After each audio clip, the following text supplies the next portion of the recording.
Welcome back, artists. I'm Waiya Paints, and today, since I've already painted a DC heartbreaker, it was about time I showed you the more marvelous side of comics by showing off the globe-trotting supermodel herself, Mary Jane Watson. MJ easily sits atop of many comic crush lists, so it was inevitable for her to find her way onto my painting table. But before I dive into her, I've been asked to explain how to properly thin paint.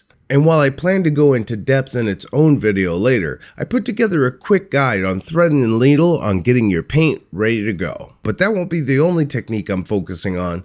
I'm also going to be diving into the Sideshow collectible skin technique. It just might be the easiest way to get some interesting looking skin. So, you'll want to get some supplies ready and meet me over by the painting table. I'm going to grab my brushes. Let's get started. I'm recording this at very early in the morning, so I'll have to keep my voice nice and sensual for this one. So consider this an ASMR special. Now, when it comes to painting, getting a feel on how you need to thin your paint is one of the most difficult skills to learn on your own without a good visual example. Hopefully, this quick guide can serve as yours until I put a full video out on the topic. For the most consistent thinning with a very shallow skill curve, you're going to need a wet palette. Now, you don't have to spend $40 on some fancy branded one. I can show you how to make one with things you probably have around the house. You're going to need some paper towels, parchment paper, some water, and a shallow dish or container that can hold water. In this case, I'm using a lid from some old Tupperware.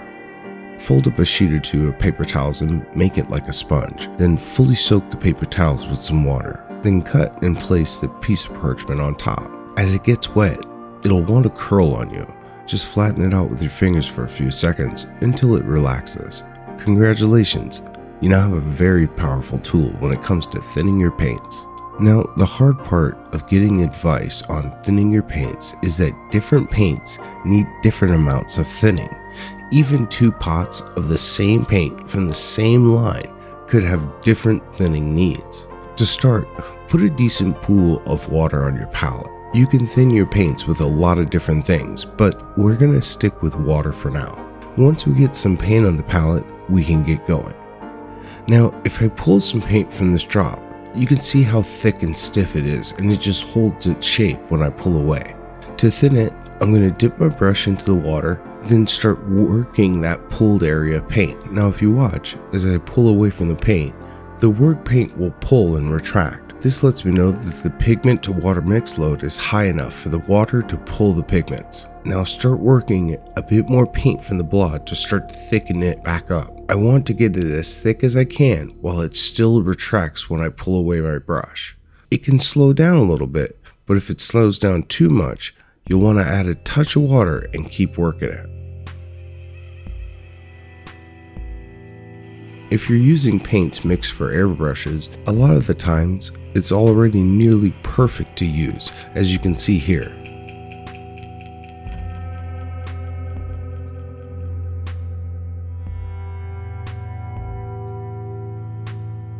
But then sometimes you get a really chunky paint like this one. But it's the same process of pulling some paint and working in some water until it retracts and then thickening it back up till you hit that balance point. This will give you a first-hand experience of well-thinned paint. Now, try to replicate this in the paint's viscosity whenever you paint. Speaking of which, it's time to sling some paint on MJ. Beginning with the base, which looks like a nightclub stage, with a little title script, "I'm through with love." I know just what to do here.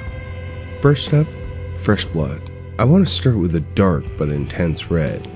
It'll pair well with her hair and the title. Going over black, this is going to take a few coats to make happen, but it's worth it for that extra depth I'm going to get from that black undercoat. With a title like that, I don't want a poppy red, I want a defeated one.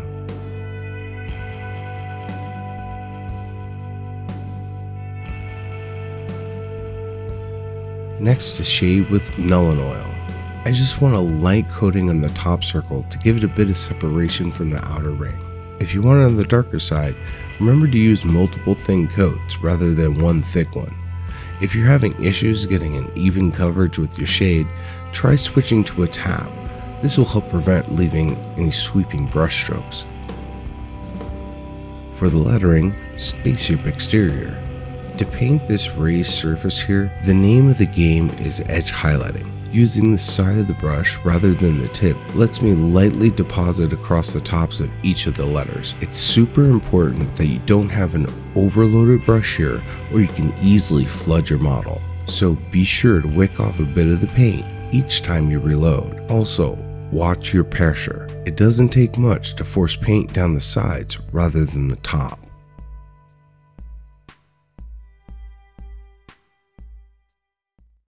Before MJ gets her skin, I'd like to take a moment to thank my subscribers over on Patreon. Every month, you all come through like champs. I can't thank you enough. If you would like to join the Painting Pantheon, you'll find a link in my description below. And there's no sponsor this week, so I'll especially like it if you like this video to hit that like button. Send me those good vibes. It helps the channel a ton. But for now, MJ would like to get her skin on. Let's get at 'em, Tiger.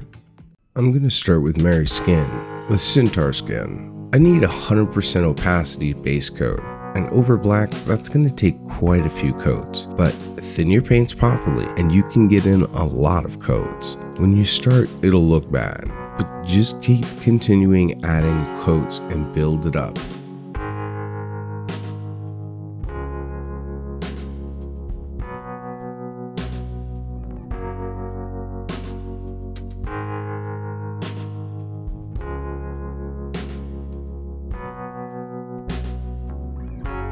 I recorded all the way up through coat 4, but then my battery died. But all told, it took 6 layers. Can I get a layer count on the board? 6 plus a prime, so 7. So the skin technique we're doing today is pretty much known as the Sideshow technique, and it's a fairly simple process that needs a few tools. First, you'll need 3 washes of primaries of blue, red, and yellow. Next, you'll need some absorbent makeup sponges. I got this from the local 99-cent store before it closed. You shall be missed. Before we start, be sure to give your model a coat of varnish to save your work.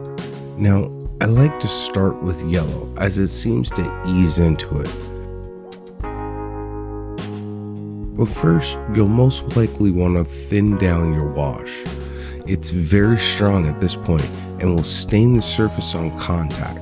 So thin it down to about 40-60 wash to water. You can always do a second wash, but walking back a heavy one will come at a cost. Now swiftly do a heavy wash across the entire surface of the skin. Then, using a sponge, blot up the wash. Be sure not to wipe, you want to blot. This will leave you with a nice randomized pattern on the surface. At a distance, it's a nice and subtle tint, but up close, it creates tons of slight skin variation.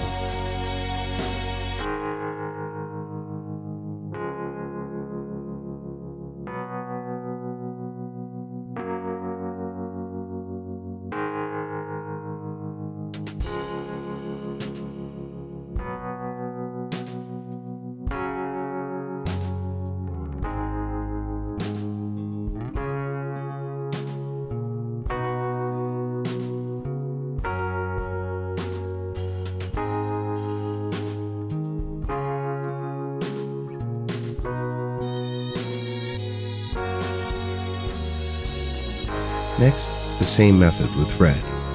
Here, I didn't thin it enough, and you could see the level of staining I was trying to avoid. While I ended up liking the color on the feet, the chest and arms were an uneven mess. This will have to be addressed.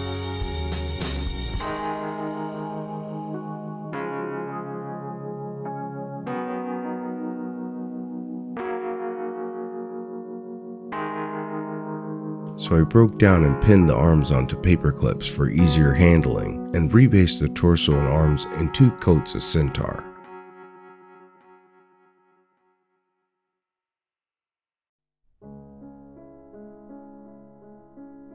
This is also when I noticed that the pants had some exposed skin that I might as well do now. With everything rebased, I repeated the wash staining with yellow and red to catch up on before. See? Everybody makes oopsies. If you keep your coats thin, you can always fix it.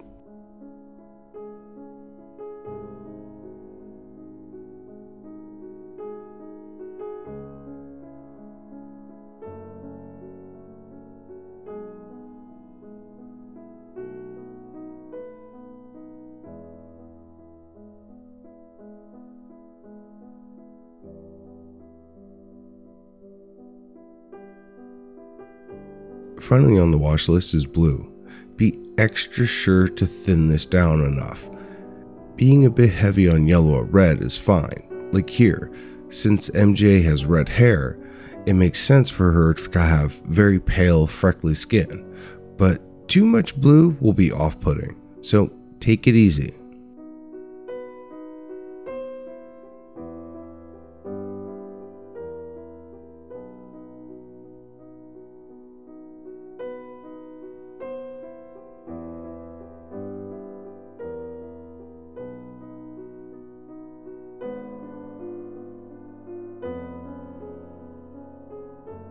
Unfortunately for me, I was a silly goose and forgot to do her face at the same time with her body. Big oofs. But it's the same 3-step process, so no worries. Next I handled her eyes by first giving each an outline in black, filling each eye with spaceship gray, and then giving them both a light red wash lining.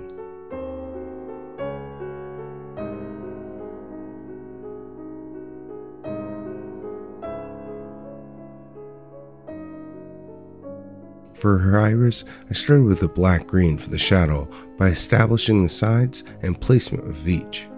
Keep in mind you want the iris to be around 1/3 of the eye, and unless they're looking way up, you want it to at least touch the bottom lid, with the top third hidden under the upper lid.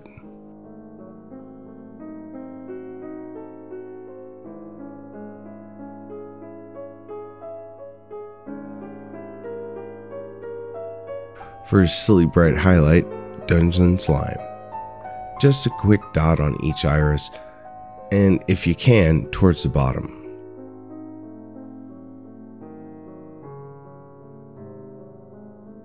Then don't forget a small dot of light gray or white for the reflection points.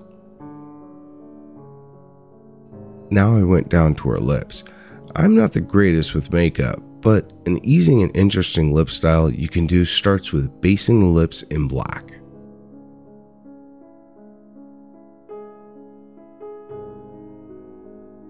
Then taking your accent color, in this case bloody red, and starting from the center of the mouth, slowly apply it, working your way to the edge. You'll want to stop about halfway there, and before you can have a think thought, MJ has some very sultry lip color on.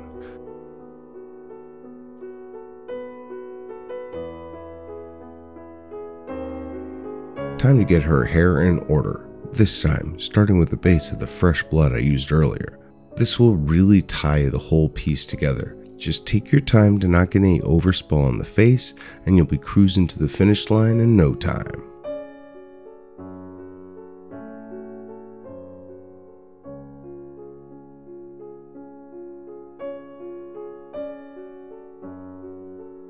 For hair highlights, Mythical Orange. Here, it's very important to thin the paint like I showed you in the beginning. This way, you can lean into the transparency of the orange on top of red and just use this as an edge highlight over select hairs. I tend to just start somewhere and then skip around until I've made a good lap, adding more highlighted strands as I see needed. And bundles of hair that stick out particularly far are great candidates for this. But when it comes to these long bangs, I pick these sections that have extra curl on them to get the highlight, so that it seems like this swoop of hair is catching the light just right. Now for the pleasure of literally painting on Miss Watson's jeans, starting with Royal Blue. This is a nice standard blue that will be instantly recognized as blue jeans and give us a nice contrast on the bookended reds of the head and base. Just be careful around the rips. Cleaning up blue on skin is a giant pain. Personally, I give it a nice millimeter gap for safety. And if you're thinning your paints, it should take 2 passes to get the 80% opacity I'm looking for. That little bit of back showing through is going to add a dynamic range to the jeans.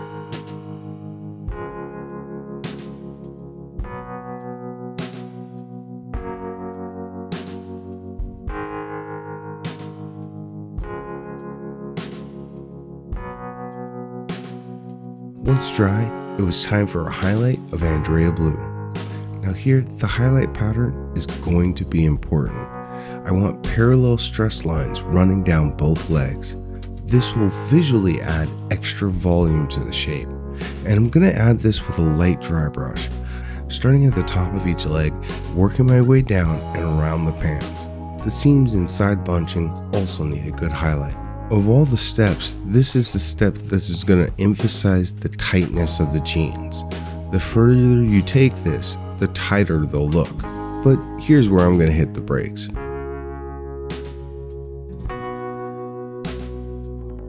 Finally, a touch of frostbite.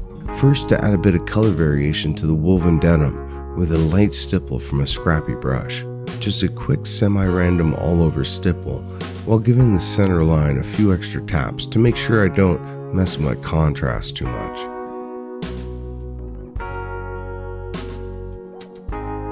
This also will take care of the frayed edges of the rips. Just be sure to apply this with a bit of a stipple. It'll look just like frayed strands. Just take your time and stop often to ask, does it need more, before adding more, and you should be fine.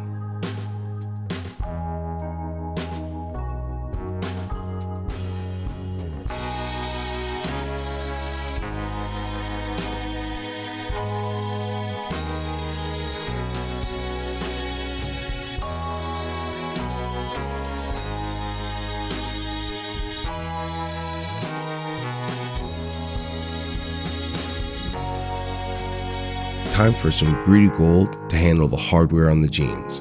There's the obvious large center button, but don't miss these 2 iconic pocket rivets.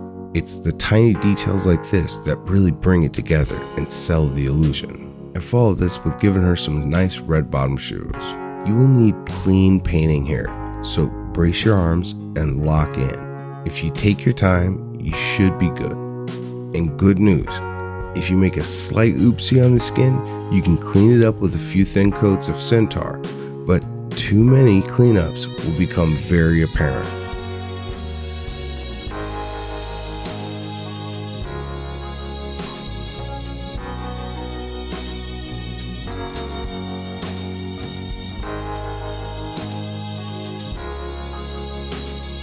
Hopping up to her top, I started basing it with Dungeon Gray.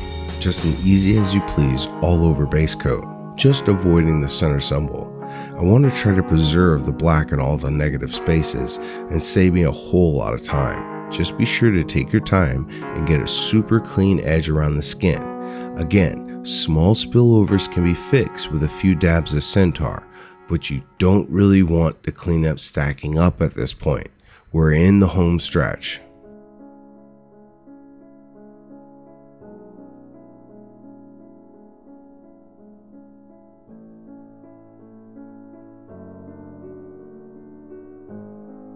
With the gray dry, the red hard got handled, and then a double pass of Spaceship finished off the eyes. And as you can see, preserving the black really paid off for a clean look without a headache.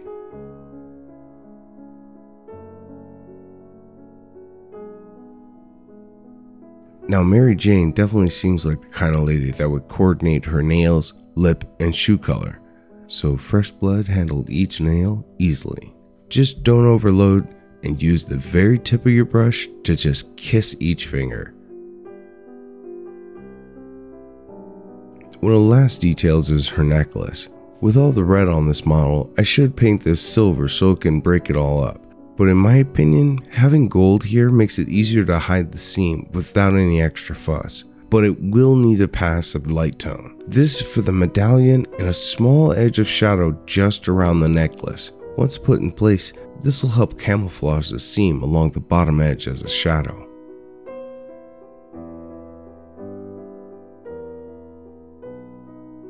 finally for a microphone prop, a quick dungeon gray base for the handle, and gunmetal for the head, followed by a quick null and oil shade finished it. There should be a wire hanging from it, but I didn't like it. It's spindly and just hangs off the stage. And having her have it wireless kind of makes sense in my head, and the gouge in the floor is just typical bar floor damage. Beyond that, I glued it together and called her done. And hello, nurse.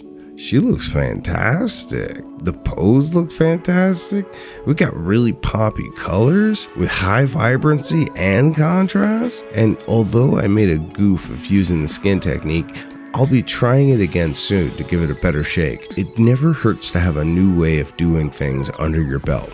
But more importantly, what do you all think? Do you dig it, or would you change something? For me, I think I'd change the eye color. It was a bit too intense and it's given White Walker vibes. If you're new here, be sure to hit the subscribe button, and if you're returning, it would be awesome if you toss me a like. It lets me know that you all appreciate the effort. Now, it's time for me to get back to work on the next project. So, as always, thank you for watching, stay creative, and always enjoy the process.